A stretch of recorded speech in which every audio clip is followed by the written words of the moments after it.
കേരളത്തിൽ നിന്ന് വലിയൊരു വിഭാഗം ആളുകൾ ജോലിക്ക് വേണ്ടിയും തൊഴിൽ തേടിയും ഒക്കെ വിദേശ രാജ്യങ്ങളിലേക്ക് മൈഗ്രേറ്റ് ചെയ്തു പോകുന്നുണ്ട്. ശരിയാണ്. ഇപ്പം ഗൾഫിൽ പോകുന്നവർ തിരിച്ചു വരും എന്ന് നമുക്കറിയാം. മറ്റുള്ള രാജ്യങ്ങളിലേക്ക് പോകുന്ന ഭൂരിഭാഗം ആൾക്കാരും തിരിച്ചു വരുന്നില്ല. ഇവരെ തിരിച്ച് കൊണ്ടുവരാനായിട്ട് നമുക്ക് എന്തൊക്കെയാണ് ചെയ്യാൻ പറ്റുന്നത്? അല്ല, ഒന്നാമത്തെ കാര്യം എന്ന് വെച്ച് കഴിഞ്ഞാൽ ഇന്നൊരു ഗ്ലോബലൈസ്ഡ് വേൾഡാണ്. ഓക്കെ. ലോകത്ത് യാത്രാ സൗകര്യങ്ങൾ വർദ്ധിച്ചിരിക്കുന്നു, ഓപ്പർച്യൂണിറ്റീസ് വർദ്ധിച്ചിരിക്കുന്നു. അപ്പോൾ ഓപ്പർച്യൂണിറ്റീസ് വർദ്ധിക്കുമ്പോൾ സ്വാഭാവികമായും കേപ്പബിളായിട്ടുള്ള ആളുകൾ ലോകത്തിൻ്റെ പല രാജ്യങ്ങളിൽ പോകും.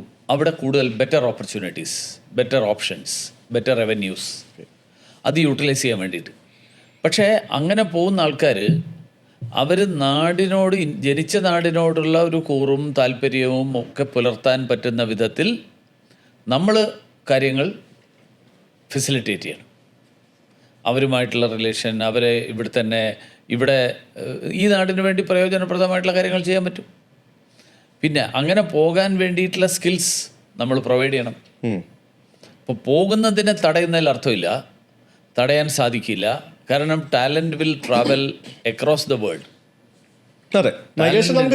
ടാലൻറ്റിനെ ഒരിക്കലും നമുക്ക് വേലി കെട്ടി തടഞ്ഞു നിർത്താൻ പറ്റില്ല, തടയാൻ പറ്റില്ല. അതുകൊണ്ട് ഇപ്പോൾ ഗവൺമെൻറ് ഓഫ് ഇന്ത്യ കൊണ്ടുവന്നിരിക്കുന്ന പുതിയ മൈഗ്രേഷൻ പോളിസി, ഇമിഗ്രേഷൻ ബില്ല് പാർലമെൻറ്റിൻ്റെ ഇതിലാണ്, കൺസൾട്ടേറ്റീവ് സെലക്ട് കമ്മിറ്റിയുടെ മുമ്പാകെ. Facilitating safe, secure, legal migration. Okay. അപ്പോൾ പോകുന്നവരെ നമ്മൾ ലീഗലായിട്ട് ഹെൽപ്പ് ചെയ്യും. ഓക്കെ. എന്ന് പറഞ്ഞാൽ ട്രാവൽ ചെയ്യാൻ അവർ സിറ്റിസൺഷിപ്പ് ഒഴിവാക്കണം എന്നല്ല നമ്മൾ പറയുന്നത്, അവർ ട്രാപ്പിലാവാതെ സൂക്ഷിക്കാം. പലരും ഇവിടുന്ന് പോയിട്ട് പെട്ടുപോകുന്ന ആൾക്കാരുണ്ട് ഇഷ്ടം പോലെ. സാറിനറിയാലോ, സാർ എത്ര ആൾക്കാർ, ഞാനും എത്ര നാട്ടിൽ ആൾക്കാരെ കണ്ടിട്ടുണ്ട്. എത്രയോ ആൾക്കാർ ഇവിടുന്ന് ജോലി എന്ന് പറഞ്ഞിട്ട് പോകും, ടൂറിസ്റ്റ് വിസയിൽ പോകും. അവിടെ ചെന്നിട്ട് പിന്നെ അത് കഴിഞ്ഞ് അവിടെ ചെന്ന് ഞാൻ മാറ്റിത്തരാമെന്ന് പറയും.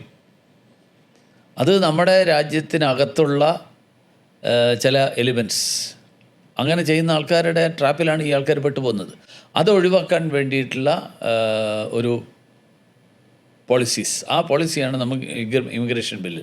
അതുകൊണ്ട് രാജ്യത്തിന് പുറത്ത് ആളുകൾ ജോലി ചെയ്യാൻ പോകുന്നതിന് നമ്മൾ തടയേണ്ട ആവശ്യമില്ല. കാരണം അതവർക്ക് കൂടുതൽ വരുമാന മാർഗം ഉണ്ടാക്കും, കൂടുതൽ അവന്യൂസ് ഉണ്ടാക്കും. അങ്ങനെ പോയിട്ടുള്ള ആൾക്കാർ ലോകത്തിൻ്റെ പല രാജ്യങ്ങളിൽ നിന്ന് റൂളേഴ്സ് അടക്കമായിട്ടുണ്ട്. എല്ലാ മേഖലകളിലും എക്സൽ ചെയ്യുന്ന ആൾക്കാരുണ്ട്. അതേസമയത്ത് അവർ ഇന്ത്യയുമായിട്ടുള്ള റിലേഷൻ കീപ്പ് ചെയ്യാൻ വേണ്ടിയിട്ടുള്ള എഫർട്ട് നമ്മൾ നടത്തും.